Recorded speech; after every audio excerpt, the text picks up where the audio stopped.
ओम नारायण नारायण नारायण नारायण। सब मित्रों को राम राम। दोस्तों 3 दिन पहले पोन्नियन सेल्वन पार्ट 2 के ऑफिशियल ट्रेलर को यूट्यूब पर रिलीज किया गया।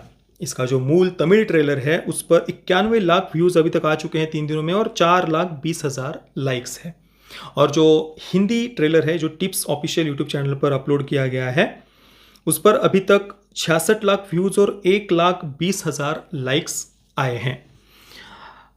देखिए इसमें कोई संदेह नहीं कि पोन्नियन सेल्वन का जो पार्ट 1 था वो बहुत बहुत ज़्यादा डिसअपॉइंटिंग था, बहुत ज़्यादा निराशाजनक था। मणिरत्नम ने एक इतने बड़े अवसर को गवा दिया, ये कहे तो भी कोई अतिशयोक्ति नहीं होगी, क्योंकि इस फिल्म के माध्यम से वे हमारे महान गौरवशाली इतिहास को कितने सम्मान के साथ में प्रस्तुत कर सकते थे। पर उन्होंने फिल्म में वो सम्मान, वो गौरवशाली इतिहास दिखाने की अपेक्षा दूसरी बातों पर ज़्यादा फोकस किया है, जैसे कि वैष्णवों का मजाक उड़ाना या फिर जो हमारे चोल सम्राट है उन्हें वुमनाइज़र या अहंकार में मद में पड़े हुए हैं और अलग अलग जो साम्राज्य है वे बस सत्ता के संघर्ष में पड़े हुए हैं और बहुत ही आलसी, इस प्रकार से एक विचित्र सा ही चित्रण उन्होंने फिल्म में किया था। और इस कारण से फिल्म के एक सिंगल कैरेक्टर के साथ में भी, इवन जो मुख्य पात्र है आदित्य करिकालन का, एक्टर विक्रम का, उसके साथ भी हम कहीं पर भी इमोशनली जुड़ ही नहीं पाते। किसी भी कैरेक्टर के साथ में हम इमोशनली जुड़ ही नहीं पाते। हम उनके बारे में केयर ही नहीं करते कि भाई तुम्हारे साथ आगे क्या होगा नहीं जानना, भाई जो करना है करो, बस यही अंदर से मन में होता है।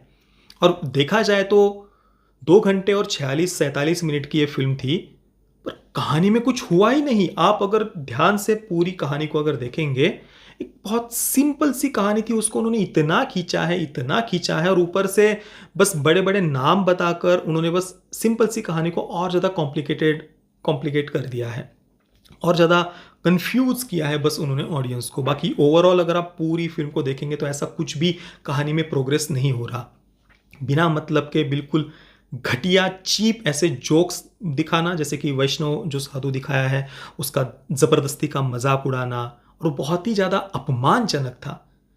हल्का फुल्का अगर एक वैष्णव साधु और एक शैव, उन दोनों के बीच के हल्के फुल्के संवाद को, शास्त्रार्थ को दिखाया जाता, उसमें थोड़ा सा ह्यूमर डाला जाता, वो एक अलग बात होती है। जो कि ओरिजिनल नॉवेल में ऐसा है, मैंने कई सारे कमेंट्स वगैरह भी पढ़े, तो ओरिजिनल नॉवेल में एक काफ़ी मैच्योर वे में इस पूरे बात को उन्होंने दिखाया है। एक शास्त्रार्थ के जैसा संवाद हमें उनके बीच में देखने को मिलता है, पर यहाँ पर अगर आप देखेंगे पोन्नियन सेल्वन के पार्ट 1 में, वो बहुत अपमानजनक लगता है और बहुत चीप लगता है जिस प्रकार के डायलॉग्स वगैरह उन्होंने उपयोग किए हैं। और ऊपर से वो जो गौरवशाली इतिहास है उसका चित्रण कहाँ पर था। जो बातें एक्टर विक्रम ने रिलीज से पहले प्रेस कॉन्फ्रेंस में की थी ना, एक वीडियो उनका काफ़ी वायरल हुआ था, देखिए मैंने भी उस पर वीडियो बनाया था। बड़ी बड़ी उन्होंने हमारे भारत की महान वास्तुकला और मंदिरों की कितना गौरव किया था कि हमें अपने मंदिरों पर, अपनी वास्तुकला पर, महान हमारी सनातन संस्कृति पर गौरव क्यों नहीं है, इस प्रकार की बातें की थी। पर जो जैसी फिल्म थी पोन्नियन सेल्वन का पार्ट 1, उसे देखकर तो यही लगता है कि वो सब कुछ बस प्रमोशन के लिए की गई बातें थी, वो सब ढकोसला था, केवल ऐसा ही लगता है। क्योंकि फिल्म में तो कहीं पर भी वो हमारा गौरवशाली इतिहास, महान वास्तुकला और चोल सम्राटों के द्वारा उनकी जो शिव भक्ति है, उन्होंने जो मंदिर इतने बनाए, इतनी जो महान वास्तुकला है, उसका चित्रण कहाँ पर था। किसी भी कैरेक्टर को आपने एक उसमें कोई नीतिमत्ता हो, उसके कोई मूल्य हो, आदर्श हो, उस पर वो डटा हुआ है, ऐसा कुछ अटैचमेंट हमें किसी के साथ फील ही नहीं होता।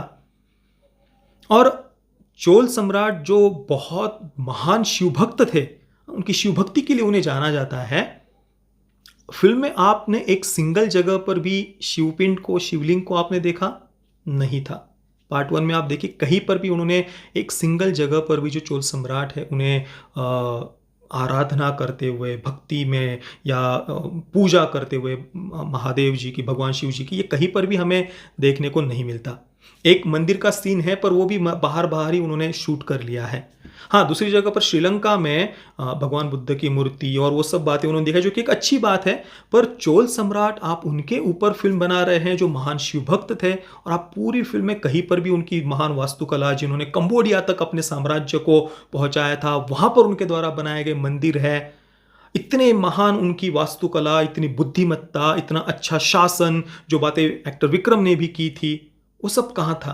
आप बस उनको वुमनाइजर, सत्ता के संघर्ष में, अहंकार में, मद में डूबे हुए, आलसी, इस प्रकार से प्रस्तुत कर रहे हैं। किसी के भी साथ हम इमोशनली अटैच ही नहीं हो पाते।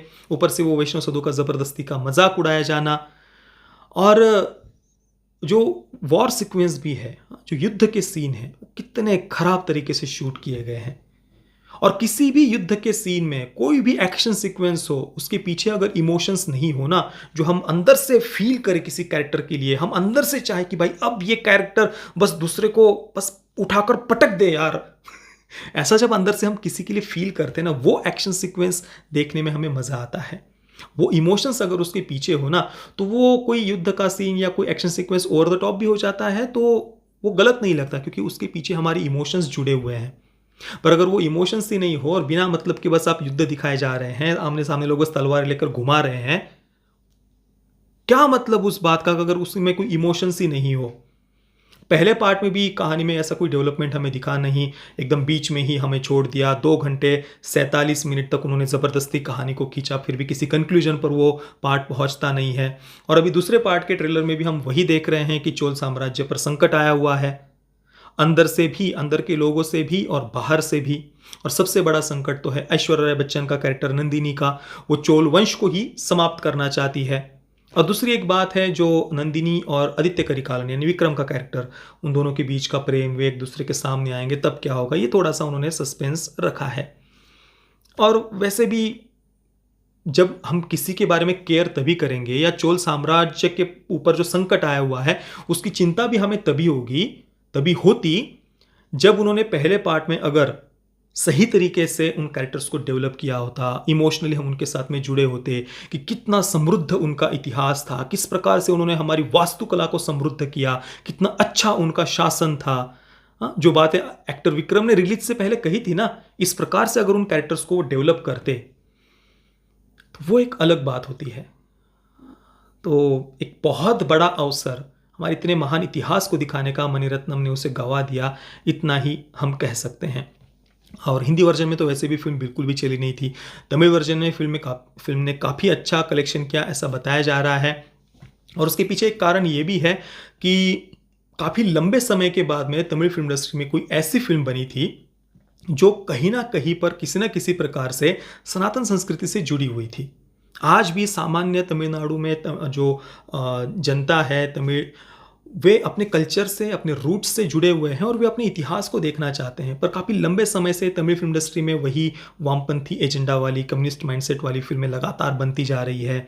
इस कारण से वे थिएटर से एक बहुत बड़ी संख्या में ऑडियंस दूर हो चुकी थी, जो इस फिल्म के कारण दोबारा से थिएटर में गई। भले ही इतिहास को सही तरीके से प्रस्तुत नहीं किया, पर कहीं ना कहीं पर किसी न किसी प्रकार से जो द्रविडियन पॉलिटिक्स है उसको ये फिल्म काटती है। और इतिहास को भले ही गलत तरीके से सही, पर उसको उन्होंने कम से कम दिखाया तो है, जो मिसिंग था तमिल फिल्म इंडस्ट्री से काफ़ी लंबे समय तक। तो ये भी एक कारण है, उसने अच्छा कलेक्शन किया। पर ये फिल्म और बहुत ज़्यादा अच्छा कर सकती थी अगर सही तरीके से इसे डायरेक्ट किया जाता, सही तरीके से इतिहास को अगर प्रस्तुत किया जाता। पर वैसे भी मणिरत्नम से मुझे तो वैसे भी पहले से कोई अपेक्षाएं थी नहीं। उल्टा चिंता मुझे ज़्यादा थी, जब मैंने मणिरत्नम इसे डायरेक्ट कर रहे हैं इस प्रोजेक्ट को ये सुना था, तब चिंता मेरे मन में ज़्यादा थी, क्योंकि उससे पहले हमने उनकी रावण जैसी फिल्म देखी हुई है। उसमें प्रभु श्री रामचंद्र जी को जिस प्रकार से उन्होंने इतने गलत तरीके से प्रस्तुत किया है, वो सच में अभी भी मैं सोचता भी हूँ उस फिल्म के बारे में तो पीड़ा होती है अंदर से। और रावण का महिमा मंडन उसमें किया गया है फिल्म में, बहुत सारी गलत बातें वहाँ पर दिखाई है। चलिए, बाकी ओवरऑल PS2 के ट्रेलर में भी ऐसा कुछ बहुत हमारी उत्सुकता बढ़ाए ऐसा मुझे कम से कम नहीं लगा। बाकी फिल्म तो हम देखेंगे ही, आशा करते हैं कि इस बार कम से कम हमें कुछ वो जो बातें एक्टर विक्रम ने की थी रिलीज से पहले गौरवशाली इतिहास की, वो ज़्यादा नहीं पर थोड़ी बहुत ही सही हमें देखने को मिले।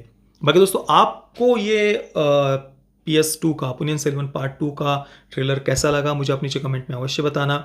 वीडियो को लाइक और शेयर जरूर करना। वीडियो देखने के लिए आप सभी मित्रों का बहुत बहुत धन्यवाद। जय श्री राम, वंदे मातरम।